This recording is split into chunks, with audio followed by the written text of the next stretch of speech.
Are kontra baha sa Northern Negros Occidental. Mga puso pagpanilo sa mga drainage tutukan sa San Carlos City LGU kasunod sa pagbinaha sa Nagligan ni Simana. Nakatutok kay Rin Pedreso.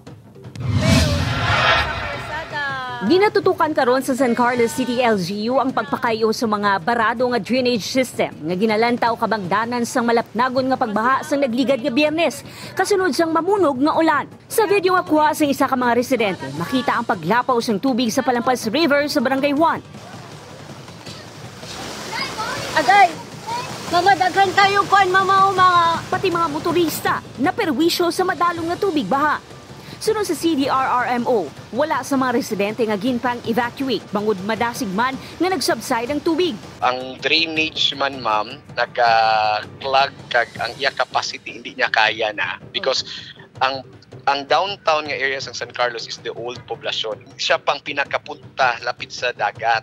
So ang iyang risk is very high. Magduwa sa pag-rehabilitate paagi sa structural kag non-structural solution.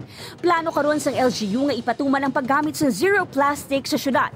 Nagapati ang LGU nga paagi sa kooperasyon, ilabi na sa mga vendors nga nagabaligya sa sidewalk. Mahagan-haganan ang problema sa baha.